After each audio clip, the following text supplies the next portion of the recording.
आज हम डिस्कस करने वाले steel structure design and drawing में टेंशन मेंबर हम डिस्कस कर रहे हैं। लास्ट लेक्चर में हमने न्यूमेरिकल प्रॉब्लम्स को सॉल्व किया। डिजाइन स्टेप्स के अकॉर्डिंग हमने देखा जो हमारे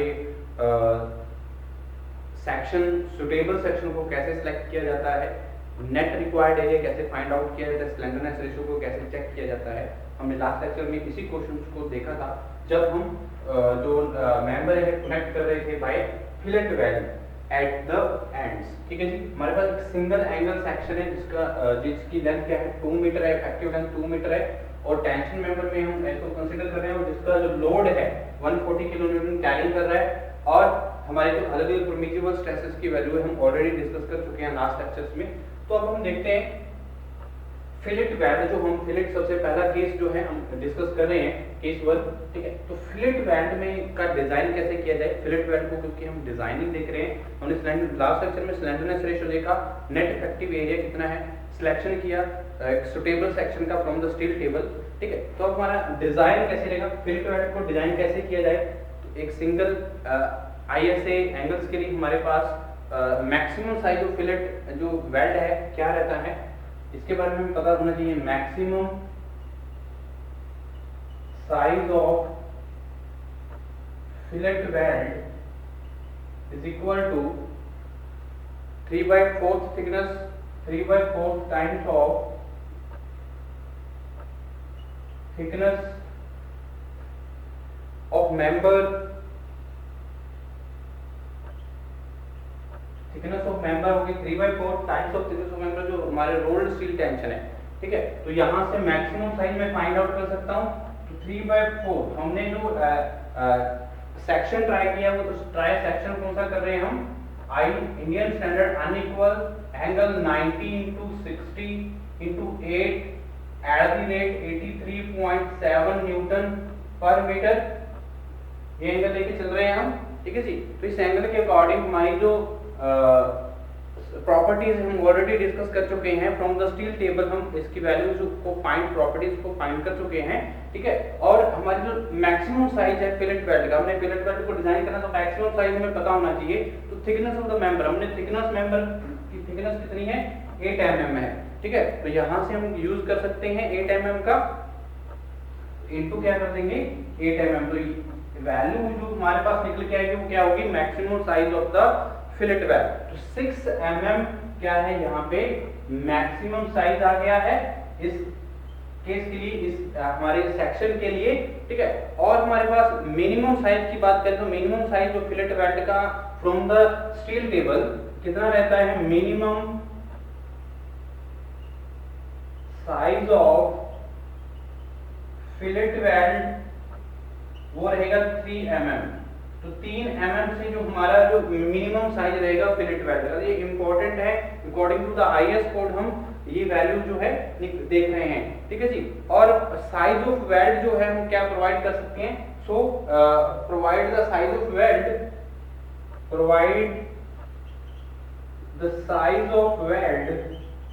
तो वेल्ड का जो साइज है हम प्रोवाइड करते हैं, इसको कैपिटल S से डिनोट करते हैं 6 mm। तो 6 mm का मैं साइज का क्या करता हूँ, वेल्ड करता हूँ यहाँ पे। ठीक है, तो इफेक्टिव थ्रोट थिकनेस हम कैलकुलेट कर सकते हैं जब हमारे पास साइज वेल्ड का साइज पता है तो इफेक्टिव थ्रोट थिकनेस कैलकुलेट की जा सकती है। तो effective throat thickness of weld, तो वेल्ड की इफेक्टिव थ्रोट थिकनेस को हम स्मॉल t से डिनोट करते हैं। स्मॉल t से डिनोट करेंगे तो इक्वल टू हमारे पास इफेक्टिव थ्रोट थिकनेस क्या रहेगी 0.7 times of size of weld. तो 0.7 times of size of weld करता हूं तो 0.7 times of the size of weld हमने कितना लिया 6 mm। तो हमारे पास वैल्यू आ जाएगी इफेक्टिव थ्रोट थिकनेस की जो यूज करेंगे। तो 4.2 mm की हमारे पास क्या आ गई है, इफेक्टिव थ्रोट थिकनेस वैल्यू आ गई है। तो हमने ये वैल्यूज कैलकुलेट कर लेनी है। तो सबसे पहले हमारे पास जब हम डिजाइन कर रहे हैं फिलेट वेल्ड को, तो नेक्स्ट अगर मैं बात करूं क्या रहेगा, अज्यूम करेंगे परमिसिबल शियर स्ट्रेसेस। तो assume the permissible shear stresses in weld. तो वेल्ड में अज्यूम की हुई परमिसिबल शियर स्ट्रेसेस कितनी है, हमने ऑलरेडी इस क्वेश्चंस में गिवन थी, हमने स्टार्टिंग में डाटा जो गिवन है वो ऑलरेडी डिस्कस कर चुके हैं। तो कितना है 108 न्यूटन पर mm² परमिसिबल शियर स्ट्रेसेस है। हमारे पास एज्यूम की है शियर स्ट्रेसेस इन वेल्ड, वो स्ट्रेंथ अगर मैं कैलकुलेट करना चाहता हूं तो निकलेगी स्ट्रेंथ ऑफ वेल्ड, तो strength of weld per mm length, strength of weld per mm length, तो पर एमएम लेंथ के अकॉर्डिंग जो स्ट्रेंथ आएगी हम कैलकुलेट कर सकते हैं। तो क्या रहेगा tau VF into length of weld into thickness throat thickness of the weld, तो वेल्ड की थ्रोट थिकनेस करेंगे तो हमारे पास स्ट्रेंथ आ जाएगी वेल्ड की पर एमएम लेंथ के अकॉर्डिंग। तो अगर मैं पर एमएम लेंथ के अकॉर्डिंग लें तो tau VF permissible shear stresses in the weld, tau VF की वैल्यू कितनी है 108 न्यूटन पर एमएम स्क्वायर। इफेक्टिव लेंथ कितनी है हमारे पास, इफेक्टिव लेंथ हमने लास्ट लेक्चर में देखा, तो इफेक्टिव लेंथ की वैल्यू हम 1 मीटर, क्योंकि पर मीटर लेंथ पे ले रहे हैं तो पर एमएम लेंथ पे ले रहे हैं तो 1 मीटर लेंगे 1 इनटू पर एमएम लेंथ पे रहे तो 1 एमएम लेंगे। तो थ्रोट थिकनेस हमारे पास अभी कैलकुलेट की हमारे पास कितनी है 4.2 की थ्रोट थिकनेस ले रहे हैं। तो यहाँ से स्ट्रेंथ कैलकुलेट की जा सकती है एक वेल्ड की, ठीक है, यहाँ से आ रही है 453.6 न्यूटन वैल्यू आ चुकी है हमारे पास, इसकी स्ट्रेंथ आ चुकी है वेल्ड की पर एमएम लेंथ के अकॉर्डिंग। तो इस तरह से हम कैलकुलेट कर सकते हैं। तो जो वेल्ड को हम फिलेट वेल्ड को डिजाइन कर रहे हैं तो total length of weld required to carry 140 kilo newton, तो 140 किलो न्यूटन का लोड कैरी करवाना है इस मेंबर पे। तो 140 किलो न्यूटन का लोड कैरी करवाने के लिए हमारे पास जो वेल्ड की लेंथ है वो कितनी चाहिए, क्योंकि 1 एमएम लेंथ में हमारी जो स्ट्रेंथ है इतनी है। हमने जो लोड कैरी करवाना है 140 किलो न्यूटन का लोड कैरी करवाना है इस मेंबर से। तो इस मेंबर में हमारी जो वेल्डिंग है, वेल्डिंग को कितनी हमें करनी चाहिए ताकि इस 140 किलो न्यूटन को लोड को कैरी किया जा सके, ठीक है। तो इस तरह से हम लोड कैरी जो टोटल लेंथ है वो कैलकुलेट कर सकते हैं। तो ये आप नोट कर लीजिए, जो maximum size of fillet weld क्या रहता है 3/4 of the thickness of the member, और मिनिमम साइज जो है 3 mm रहता है, ये इंपॉर्टेंट रहेगा, ठीक है। और इफेक्टिव थ्रोट थिकनेस कैसे कैलकुलेट की जाती है ये भी इंपॉर्टेंट रहेगा। तो नेक्स्ट हम फिलेट वेल्ड के डिजाइन में देखते हैं हमारी जो टोटल लेंथ है, total length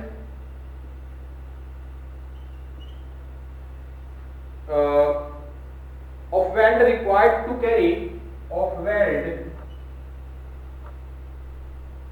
required to carry 140 kilo newton. तो 140 किलो न्यूटन लोड को कैरी करने के लिए हमारे पास टोटल लेंथ की जरूरत कितनी है, जब हम 1 mm लेंथ पे इतना लोड को कैरी कर रहे हैं, ठीक है। तो टोटल हम अगर लोड कैलकुलेट करना चाहते हैं तो हमारे पास 140 किलो न्यूटन लोड को कैरी करना चाहते हैं तो हमारे पास कितनी लेंथ होनी चाहिए, इक्वल टू टोटल लोड जितना है by strength of weld, load by strength of weld per mm length. तो पर एमएम लेंथ के अकॉर्डिंग हमारी जो स्ट्रेंथ है अगर टोटल लोड से हम डिवाइड करते तो टोटल लेंथ हमारे पास कैलकुलेट की हो सकती है। तो लोड हमारे पास कितना है 140 किलो न्यूटन, तो इसको मैं न्यूटन में कन्वर्ट कर देता हूं। तो 140 × 10⁻³ divided by strength of weld कितनी है ये 1 mm की 453.6 न्यूटन। तो यहां से वैल्यू पुट कर देता हूं 453.6 न्यूटन, ये वैल्यू आई है।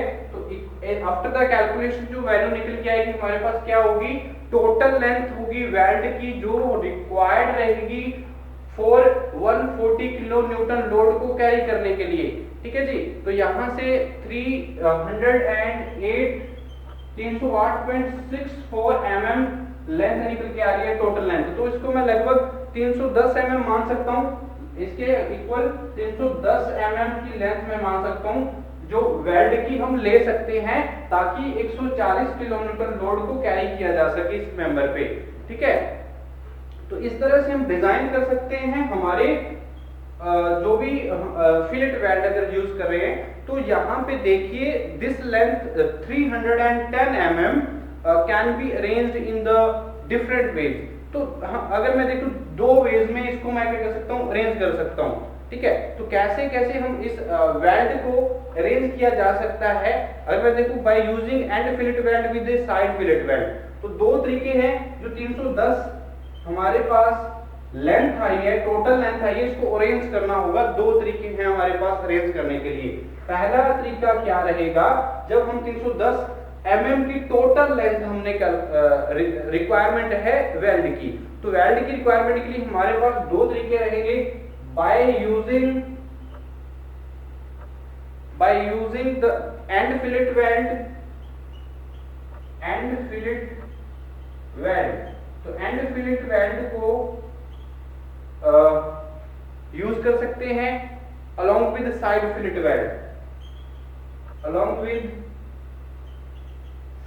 फिलेट वेल्ड, तो हम क्या किया जा सकता है, हमारे 310 जो टोटल लेंथ है इसको हम फिल कर सकते हैं। और दूसरा केस क्या रहेगा, दूसरा हमारे पास तरीका क्या रहेगा, 310 टोटल लेंथ को अप्लाई करने के लिए ऑन द टेंशन मेंबर, तो बाय यूजिंग साइड फिलेट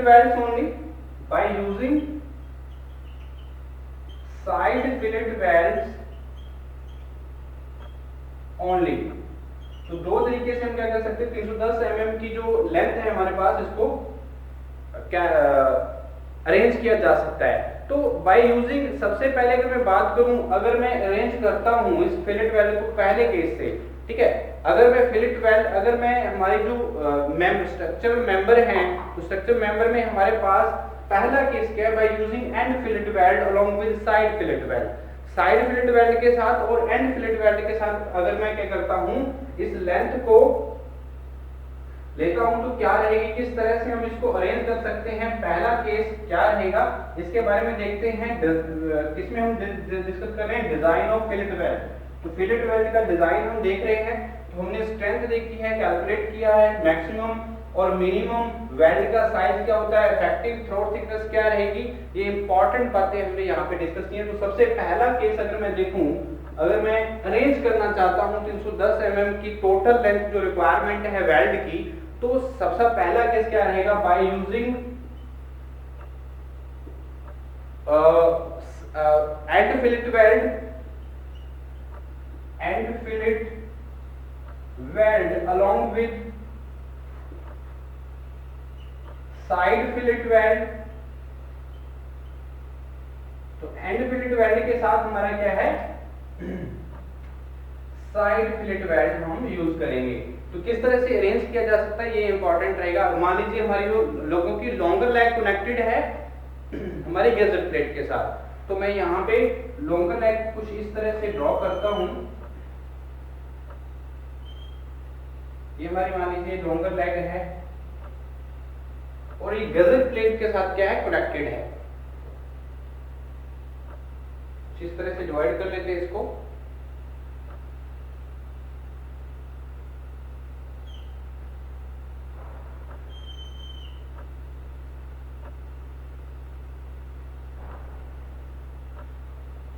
ये वाली गैजेट प्लेट है।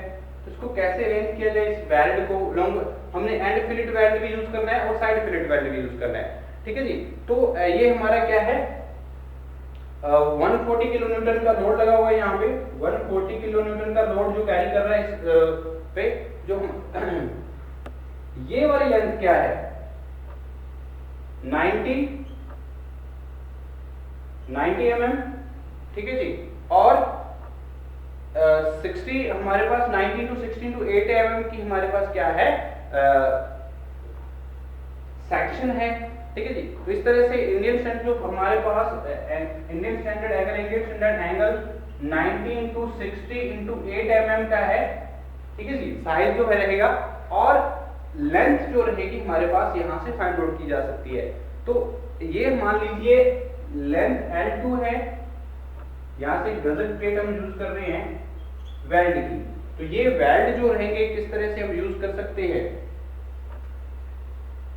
तो सबसे पहले देखते हैं, weld is applied at length, कुछ इस तरह से, ये मैं रेड कलर में जो शो कर रहा हूँ, ये वेल्ड मैंने यहाँ पे शो किया, जो वेल्ड किया गया है, जो पोर्शन 310 mm को कैसे अप्लाई किया जाए। पहला केस, ये हमारे क्या होते हैं, एंड फिलेट वेल्ड, ये एंड फिलेट वेल्ड किया गया है। और ये हमारा क्या है, साइड फिलेट वेल्ड किया गया है। दोनों साइड से हमने साइड फिलेट वेल्ड की है। तो इस तरह से फिलेट वेल्ड्स जो है, अगर मैं यहाँ तक कुछ डिस्टेंस देखता हूँ तो ये डिस्टेंस कैसे आए हैं, ये आप कैलकुलेट करते हैं। हमारी जो वैल्यू रहेगी हमारा क्या है, एल, मान लीजिए L1 की वैल्यू है L1, ठीक है जी। तो इस तरह से हम देख पाएंगे। ओके, तो ये हमारी जो and fillet weld along with the side fillet weld हमने यूज कर रहे हैं यहाँ पे। तो 60 यहाँ से जो वैल्यू है, लेंथ है हमारी, जो यहां से देखें, मान लीजिए ये हमारा क्या है, कुछ इस तरह से 140 किलो न्यूटन का लोड लगा हुआ है। ओके जी, और एक गजर प्लेट के साथ कनेक्शन है। मान लीजिए ये हमारी क्या है, गजर प्लेट है, और लॉन्गर लेग हमने कनेक्ट की हुई है, लॉन्गर लेग की कनेक्शन हुई है।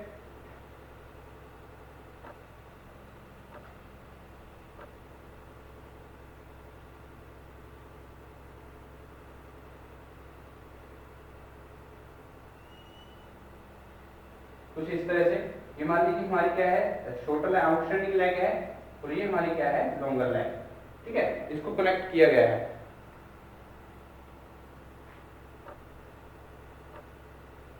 कुछ इस तरह से।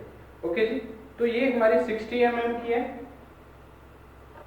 साइज है शॉर्टर लेग का, और ये लॉन्गर लेग का जो साइज है वो कितना है, 90 mm।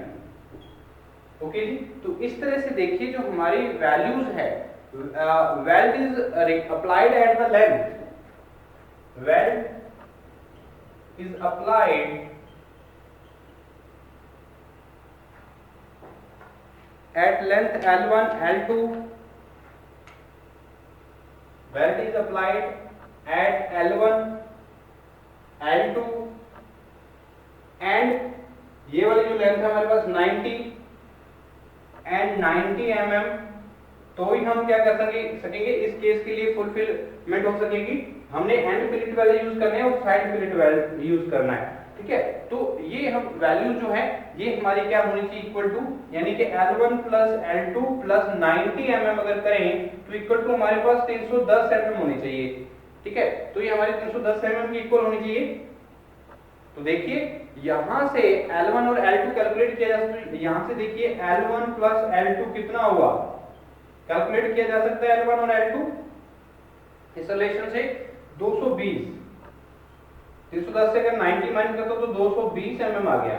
तो 220 mm की जो लेंथ है वो L1 और L2 की है। तो यहां से taking moment of all forces about bottom edge of the member, तो यहां से मैं क्या कर सकता हूं, L1 और L2 की वैल्यू फाइंड आउट करता हूं। कैसे की जाती है देखिए। तो सबसे पहले देखिए इसमें हमारे पास कैलकुलेट किया है हमने, वेल्ड अप्लाई किया है और 220 के इक्वल आना चाहिए, ये हमने देखा। तो सबसे पहले हमारा जो स्टेप रहेगा, for arranging the total length of the weld required for the carry a 140 kilonewton load, taking moment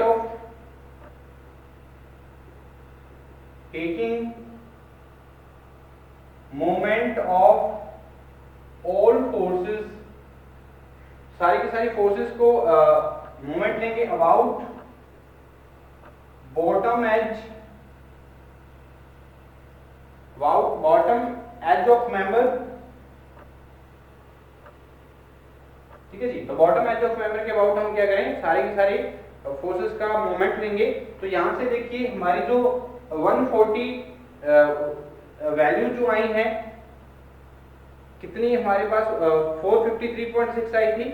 450 moment लिया तो 453.6 हमारे पास लेंथ आई थी आउटस्टैंडिंग लेग की, कनेक्टेड लेग की, ठीक है जी। तो इनटू L1 और इनटू 90 mm की हमारे पास साइड फिलेट वेल्ड है, और प्लस में क्या कर देंगे हमारे पास 453.6 इनटू L2, सॉरी हमारे पास 90 mm की है, इनटू हमारे पास 90 इनटू बाय 2, हमने क्या किया है यहाँ पे मोमेंट ले लिया है about the bottom edge of the member, ठीक है। तो हमारे पास जो वैल्यूज निकल के आएगी इक्वल टू रखेंगे 140 किलो न्यूटन के, तो 140 किलो न्यूटन के इक्वल रखेंगे इसको इंटू 10⁻³ और इंटू हमारे पास वैल्यू जो है, क्योंकि ये टोटल कितनी है, ये वाली लेंथ कितनी है हमारे पास और ये वाली लेंथ अलग अलग हम कैलकुलेट कर सकते हैं 60.4 और ये हमारे पास कितना मान लीजिए 29.6 है, 29.6 तो डिवाइड कर लिया हमने, ये टोटल कितनी है 90 mm है, ठीक है। इस तरह से हम इनटू क्या कर सकते हैं अबाउट द बॉटम एज, अगर हम ऑल फोर्सेस का मोमेंट ले रहे हैं तो यहाँ से वैल्यू जो आएगी 29.6 करेंगे तो यहाँ से L1 हमारे पास अननोन आ रहा है, तो इस रिलेशन से हम यूज कर सकते हैं L1 की वैल्यू आफ्टर द कैलकुलेशन। तो L1 जो हमारा आएगा after the calculation of this relation, ठीक है जी, after the taking moment of all forces about the bottom edge of the member, तो L1 इक्वल टू 57 mm आ रहा है, 57 mm। तो हमारे पास L1 कितना है 57 mm, ठीक है। अगर हमारे पास 57 mm L1 की वैल्यू आ जाती है तो हमें पता है L1 plus L2 is equal to क्या है 220 mm के इक्वल है, ठीक है। तो L1 की मैं वैल्यू इसमें पुट करूंगा, तो L1 की वैल्यू 57 mm पुट कर देते हैं हम 57 mm, तो यहां से L2 क्या आ जाएगा, L2 इज इक्वल टू 220 में से क्या क्या 57 माइनस कर देते हैं तो क्या आ जाएगा हमारे पास 163 mm। तो L2 की वैल्यू भी हम कैलकुलेट कर लेते हैं, ठीक है। तो L1 और L2 हमारे पास कितना होगा, L2 हमारे पास क्या है, ये वाली जो L2 है वेल्डिंग की है 163 mm की और ये हम वेल्डिंग करेंगे 57 mm की और 90 हमारे पास वेल्डिंग होगी इधर से, तो टोटल हमारे पास 310 आ जाएगी। तो इस तरह से हम क्या कर सकते हैं टोटल लेंथ को जो वैल्यूज हैं हम टोटल जो लेंथ है हम जो रिक्वायरमेंट रहती है तो इस तरह से हम क्या कर सकते हैं इसकी वैल्यूज को टोटल लेंथ जो है वेल्ड का अप्लाई कर सकते हैं, अरेंज कर सकते हैं। फॉर फर्स्ट केस हमारा क्या था, by using end fillet weld और along with side fillet weld. जब हमारे जो एंड फिलेट वेल्ड के साथ और साइड फिलेट वेल्ड के साथ देख रहे हैं तो देखिए हमारे पास L1 की वैल्यू कितनी है 57 है और L2 की वैल्यू कितनी है 163 आई है और प्लस में 90 हमने क्या किया weld side and fillet weld किया है, तो इक्वल टू किसके आ रहा है 310 के।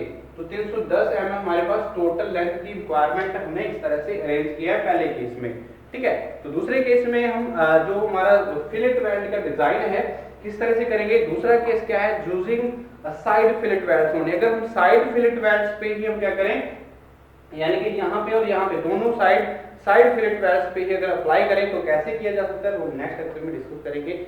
जब हम हमारे फिलेट वेल्ड को डिजाइन कर रहे हैं तो दूसरा केस डिस्कस करने वाले हैं नेक्स्ट लेक्चर में। तो हमारे जो साइड फिलेट वेल्ड जब ओनली हम साइड फिलेट में वेल्ड करेंगे तो कैसे वेल्ड किया जा सकता है, क्या अरेंजमेंट रहेगी, इसके बारे में भी हम डिस्कस करेंगे। फिर हमारे जो रिवेटिंग के अकॉर्डिंग हमारे जो मेंबर कनेक्शन है, दूसरा केस क्या रहेगा रिवेटिंग एंड्स कनेक्शन हमारा क्या है, जब रिवेटेड किया गया है तो रिवेटेड के अकॉर्डिंग हम देखेंगे कैसे हमारी जो डिजाइन किया जाता है सिंगल सेक्शंस को, ठीक है जी। तो नेक्स्ट सेक्शन में डिस्कस करते हैं।